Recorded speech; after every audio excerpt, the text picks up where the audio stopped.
G'day guys, Connor here, we're reading Reddit, let's get stuck straight in.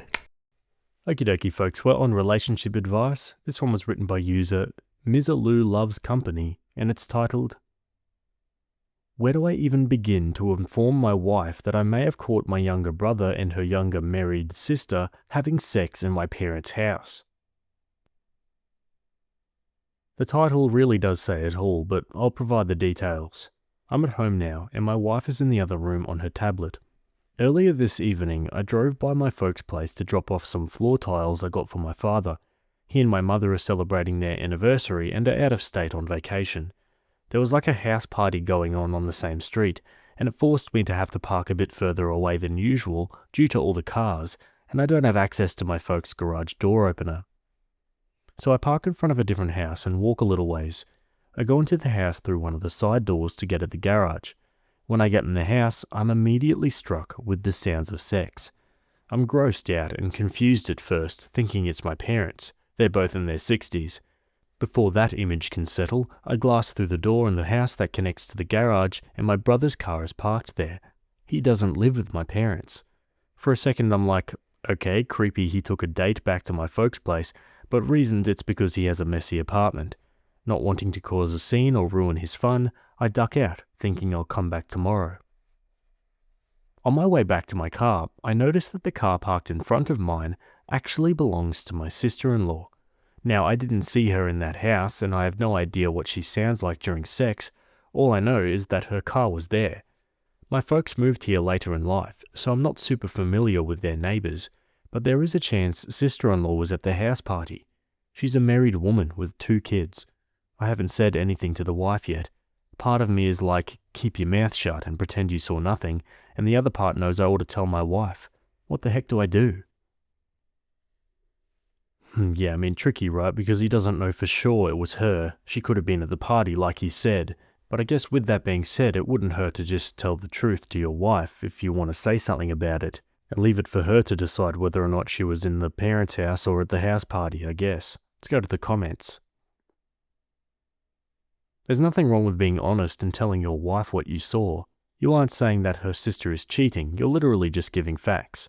Say, I heard sex, I saw my brother's car, I saw your sister's car, there was a party going on at a neighbor's house. Your sister could be with my brother, or she could be at the party. Opie replies, I've decided to do as someone suggested and drive by my folks tomorrow around the same time and see if the car is there. I'm also going to ask my brother why he's doing sexual things in my folks' house. I'm then going to ask him directly if it was her because her car was there.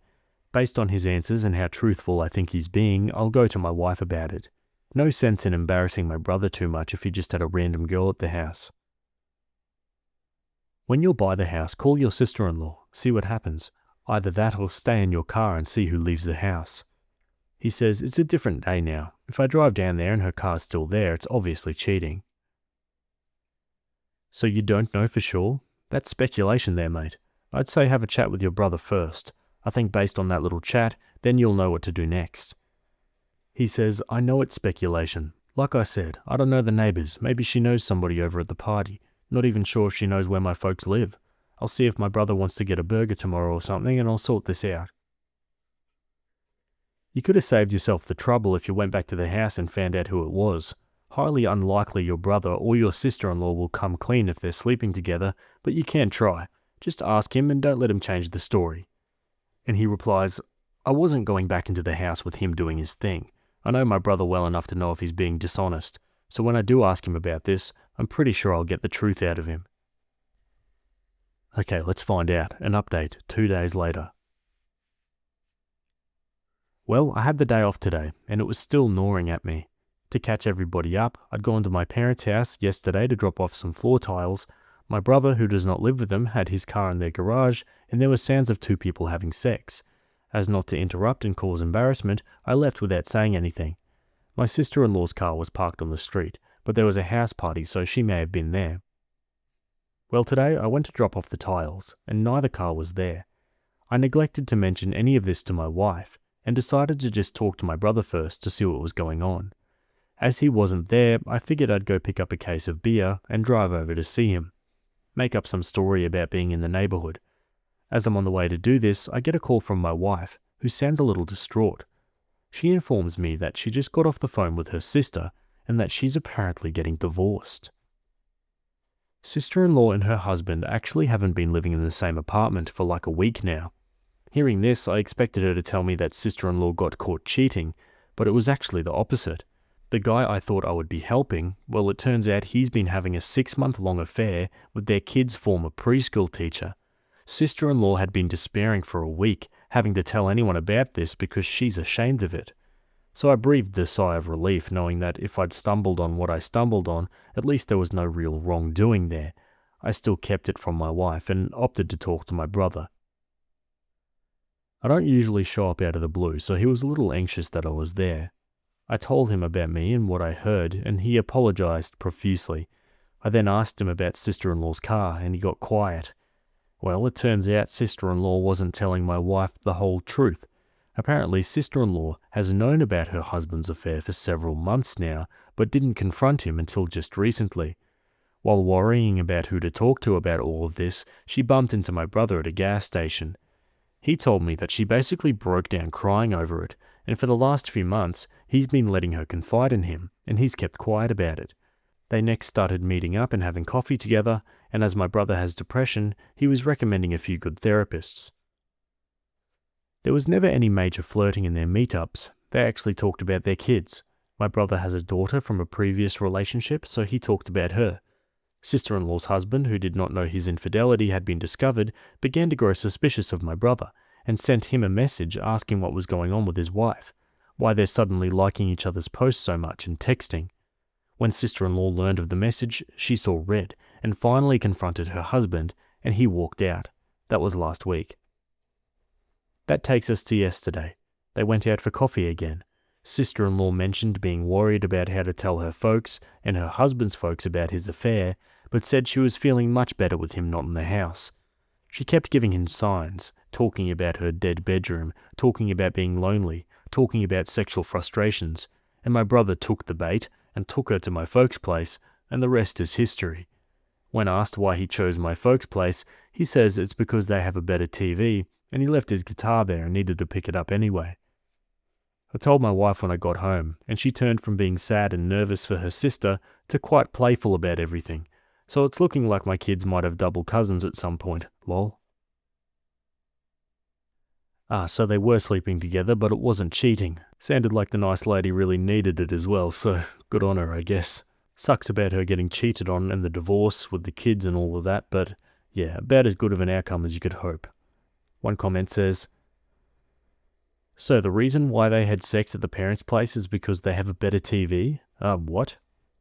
Oh, I assumed it was incidental, like they were hanging out, went back to the parents' place to watch a movie, and brother could pick up guitar. Then brother finally realized he was getting laid and didn't want to let the opportunity pass. Way weirder if the TV was necessary for the sex. Man, I'm glad my life isn't this kind of interesting. That's what all failing relationships need, an extra complicated affair immediately after discovering partners' affairs. Would love to hear how it all turned out. Yeah, hopefully it was just a one and done kind of thing. That would just make it a bit easier for everyone, wouldn't it? Anyway guys, what are your thoughts? Let me know in the comments below. Otherwise, leaving that story there and moving on to the next.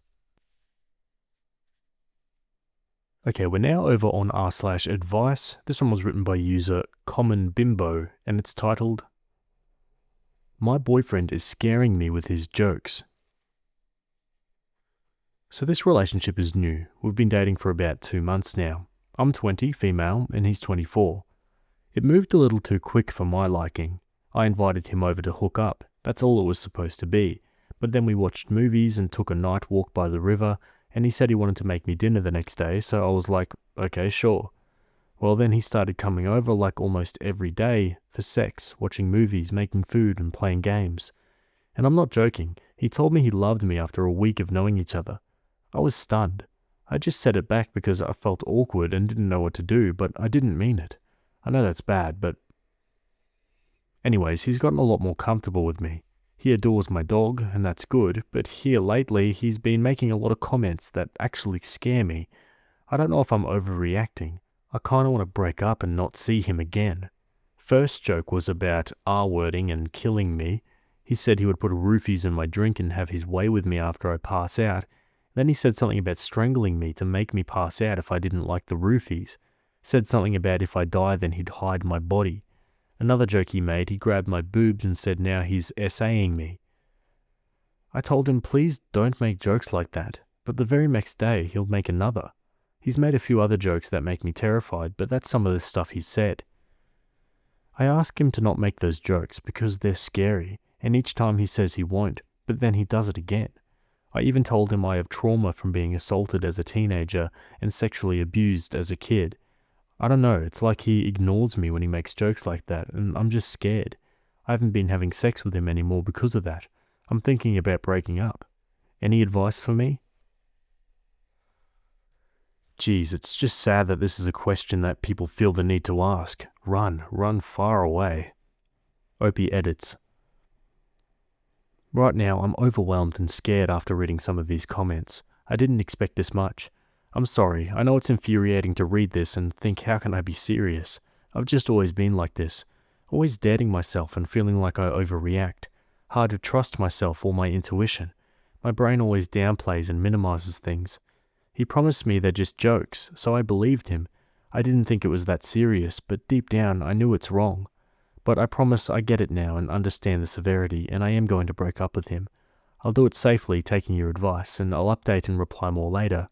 I need to clear my head for now and come up with a plan. Thank you. Let's read some of those comments. Are you actually a serious, real person? Your supposed boyfriend is making jokes about assaulting and killing you, and you're seeking advice? Are your survival instincts so dulled that you need someone to tell you to leave a collection of walking red flags? God, leave this creepy freak and move on with your life, please. This guy is a literal danger to your life. She replies, my stomach dropped reading this. I'm serious. Unfortunately, I second guess myself and never trust myself or what I think a lot. I'll admit I'm a bit naive because he promised me they were just jokes. I'm gonna break up with him. I'm going to speak to you as a trauma therapist who works with domestic violence dynamics. This is not joking. This is early stage coercion and threat testing. He moved very fast, said I love you within a week, and then he started making jokes about drugging you, assaulting you, killing you, and hiding your body. When you told him to stop, he did not stop. When you disclosed your past sexual trauma, he escalated and kept going. That combination is extremely concerning. In this field, we look at patterns, not excuses. He's showing you several high-risk behaviors at once: rapid attachment, pushing intimacy quickly, ignoring your boundaries, sexualizing violence, and continuing behavior after you clearly said it scares you. That is not someone misreading humor. That is someone testing how much he can get away with. Your body is responding appropriately. You said you feel terrified and have stopped having sex with him. That is your nervous system recognizing danger. This will escalate if you continue seeing him. You're thinking about breaking up. You should, and you should not do it in person. End it over text or phone. Keep it simple. Do not explain, debate, or give him an opening to argue. Something like, this isn't working for me, I'm ending things, please don't contact me again. Then block him.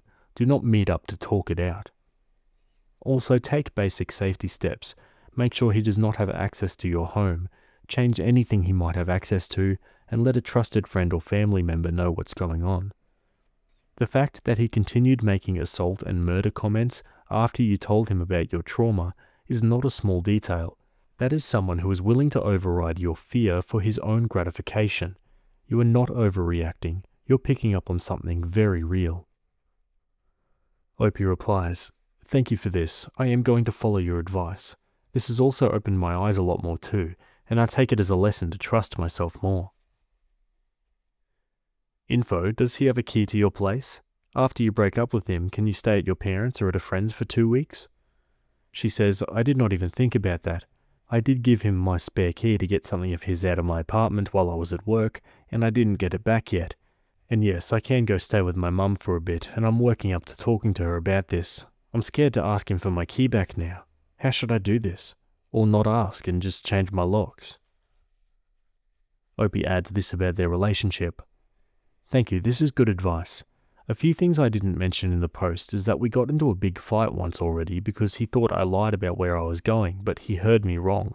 He made me share my location with him for him to always see where I am. It was scary. He was yelling at me. I thought he was going to hit me, but he didn't. He just stormed out and left. That bit about sharing my location with my family members reminded me of that. I felt it was extreme to make me share my location and the yelling, but yeah, I'm done with this relationship. I will take your advice. Okay, now for an update, the next day. Hi, so I got a lot of great advice on my post and I followed it. I just want to say thank you to everyone who gave me advice and really wanted to help me out. There were a lot of comments coming in and I'm sorry I didn't reply to them all. I was overwhelmed with the situation. But here's how the breakup went. I told my mum everything and she was horrified at the things my boyfriend said to me. I told her I wanted to break up with him and that I was scared, so she came over to help me out. She's friends with my landlord at my apartment complex. He's very nice, so she told him everything. He changed my locks for me. My mum told him what I told him and he was fuming, obviously hating my boyfriend's guts now. I had to wait for my boyfriend to get off work before I could call him, so I did that yesterday evening and I just told him it wasn't working out. I was scared because we only had one explosive argument before over me going somewhere. It was a misunderstanding, but basically it was so bad that I was scared he was going to hit me, but he didn't. And so I was surprised because over the phone after I said I wanted to break up, he was actually very calm and civil about it. I set a bag of his stuff outside and told him to come get it, and he said he was going to. I watched a few movies with my mum. She wanted to stay with me for a bit, but then she went home and I went to bed. I was woken up a little after 5 this morning to my phone being blown up by him. Had a lot of missed calls and texts and voicemails saying dumb stuff like, I'll never find someone who treats me as good as he did, that I'm a hoe, blah blah blah. And I texted back and said to stop texting me, and then he sent a message saying that he's here, in my parking lot, and he wants to talk to me to fix this. I looked out the window and saw his truck was out there. I ignored him and turned my phone off and went back to sleep. I woke up around 6:45 again to my dog barking because he was knocking on my door. I didn't answer it, I just texted my landlord and asked to tell him to go away for me because my landlord usually comes in around this time. Then my landlord comes in at like 7 and my ex was still here, so he called the cops to have him trespassed. Cops didn't arrest him, but they told him they will if he comes back, since my landlord doesn't want him on the property ever again. I blocked him and that's it for now, but I'm still going to be careful and always keep my doors locked. It honestly wasn't as crazy as I thought it would be because that one argument we had a while ago, he was scary angry, and he does have anger issues. I just hope this is the last of it, but for now, the problem seems taken care of. Now I'm going to focus on myself. No more inviting hookups to my house because I realize how stupid that was. It was my first time, and of course I got a guy like this. I'm also going to get myself into therapy because, like some of you said, I need to learn to trust myself better and take care of myself for unresolved trauma. But I just wanted to let you guys know I'm okay, since some of you wanted an update, and thank you so much for your help. I really appreciate it.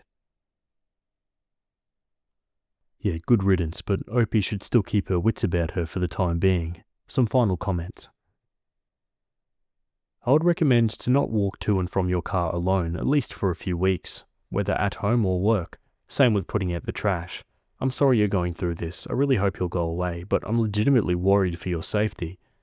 She says, I really hope he goes away too. My landlord is here a lot during the weekdays. He said he's going to watch out for me. And don't worry, I'll watch out for myself too.